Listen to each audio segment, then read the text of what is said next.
मैया का अगला जन्म पार्वती मैया के रूप में भया हिमांचल जी महाराज के घर में। मैना माता की सुपुत्री बनकर के पार्वती मैया का जन्म भया।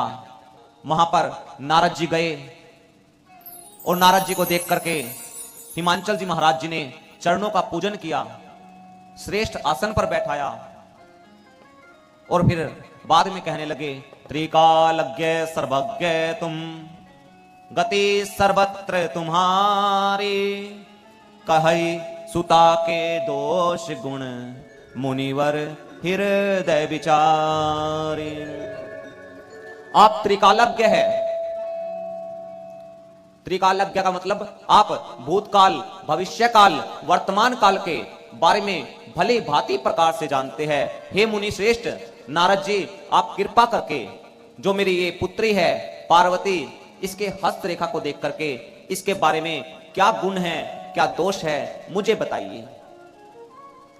नारद जी मां पार्वती माता की हस्तरेखा देखते हैं, कहने लगे कि हिमांचल जी महाराज, आप इनमें दोष पूछ रहे हो, परंतु सब लक्षण कुमारी तुम्हारी संपूर्ण लक्षणों से युक्त है। इनका नाम उमा, अंबिका, भवानी होगा। संसार की समस्त स्त्रियां इनके नाम का स्मरण करके पातिव्रत धर्म का पालन करेगी।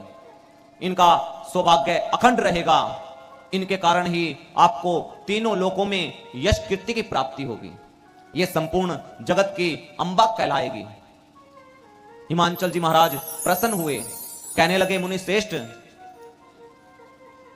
आपने दोष तो एक भी नहीं बताया।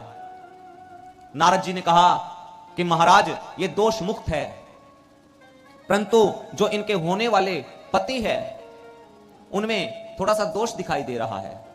कहे तो वो इनके पति के बारे में जो दोष है वो मैं आपको बताता हूं। हिमांचल जी महाराज जी ने कहा कि बताइए मुनि श्रेष्ठ। तब नारद जी कहने लगे, अगुण अमान मातु पितु हीना। अगुण होगा। अब हिमांचल जी महाराज सोचे कि उनमें कोई गुण ही नहीं होगा। अमान होगा, मान सम्मान से परे होगा। हिमांचल जी महाराज सोचे कि उनका कोई मान सम्मान ही नहीं करेगा। उदासीन होगा, सब संशय से रहित होगा। इतना सुनकर के हिमांचल जी महाराज मन में उदास हो गए।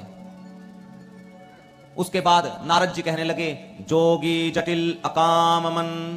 जोगी होगा, जटिल होगा, लंबी लंबी जटाएं होंगी, अमंगल वेश बना करके घूमेगा। और तो और इतना सुनते ही हिमांचल जी महाराज के नेत्रों से आंसू झरझर गिरने लगे। नारद मुनि ने कहा, महाराज आगे की तो सुनिए, यही तो मुख्य है। कहने लगे, महाराज नंगा रहेगा। सुनकर के कांप गए। कहने लगे, मुनि श्रेष्ठ, इसकी कोई स्कीम निकाले हो, कोई उपाय है दूल्हा बदलने का। नारद जी ने कहा कि मेरे पिता ब्रह्मा जी ने जो लेखनी लिख दी, जो कर्म लिख दिया, उसको इस पृथ्वी पर कोई टाल नहीं सकता। मिलेगा तो वही, देखिए, जो सामर्थ्यवान व्यक्ति है, जिसके अंदर किसी भी गुण को या अवगुण को सहन करने की सामर्थ्यता है, तो वो अवगुण भी सद्गुण में परिवर्तित हो जाते हैं। कहने लगे कि महाराज, जो मैंने ये आपको लक्षण बताए हैं, ये मेरे हिसाब से भगवान शंकर जी में हैं। भगवान शंकर से इनका विवाह होगा। इनको शंकर भगवान की प्राप्ति कब होगी? जो तप करे कुमारी तुम्हारी, भावे उमेती सकही त्रिपुरारी। वन में जाकर के भगवान शंकर जी के लिए तपस्या करे तो इन्हें अवश्य ही भगवान शंकर जी इनके स्वामी के रूप में प्राप्त हो जाएंगे। अगले दिन प्रातःकाल पार्वती मैया माता पिता की आज्ञा लेकर के वन में पहुंची है तपस्या करने के लिए। और यहां पर देखिए, मां पार्वती ने हजारों वर्षों तक कठोर तपस्या की, कंदमूल फल खा करके। पेड़ों के पत्ते होते हैं, उन पेड़ों के पत्ते खा करके पार्वती मैया जी ने शंकर भगवान को पाने के लिए कठोर तपस्या की। वो पत्ते जो खाए, उन्हीं के कारण मां पार्वती मैया का नाम अपर्णा पड़ा। बोलिए अपर्णा मैया की जय हो। हजारों वर्ष बीते, इधर सती मैया ने जैसे ही अपने शरीर को त्यागा, भगवान शंकर जी वैराग्य में उपस्थित भये। जहां कहीं भी प्रभु राम जी की कथा होती, वहां कथा को श्रवण करते। जहां कहीं भी भक्त कथा सुनने वाले मिलते, उनको भगवान शंकर जी कथा को श्रवण कराते। एक दिन प्रभु राम जी भगवान शंकर जी के सामने प्रकट हुए। भगवान शंकर जी ने प्रणाम किया। यहां पर प्रभु राम जी ने पार्वती मैया के जन्म से लेकर के अब तक, कब तक, तपस्या तक संपूर्ण कथा भगवान शंकर जी को कह सुनाई। भगवान शंकर जी मन में आनंदित तो हुए, फिर कहने लगे, प्रभु आपने तो कथा श्रवण कराई है, क्या दक्षिणा मांगते हो बताइए। राम जी ने कहा कि आप भी स्वामी हो। देखिए यहां पे प्रभु राम जी भगवान शंकर जी को स्वामी मानते हैं, शंकर भगवान राम जी को स्वामी मानते हैं। कहते हैं कि आपने मुझे कथा को श्रवण कराया है, बताइए क्या दक्षिणा दूं। राम जी ने कहा कि मैं जो मांगूंगा आप दोगे। भगवान शंकर जी बोले, आप कुछ भी मांगिए मैं वही दूंगा। राम जी कहने लगे, ठीक है, फिर तो आप पार्वती मैया से विवाह कर लीजिए। भगवान शंकर जी ने पहले मना किया, नहीं स्वामी ये उचित नहीं होगा, परंतु फिर भी स्वामी यदि कोई भी कार्य करने के लिए कहे तो वह अनुचित भी नहीं होता। आपकी आज्ञा मेरे शिरोधारी है। भगवान श्री राम जी को वचन देकर भगवान शंकर जी भी अपने लोक गए और इधर भगवान श्री राम जी भी अंतर्ध्यान भये। भगवान शंकर जी कैलाश पर्वत पर पहुंचे। इधर आकाशवाणी भई।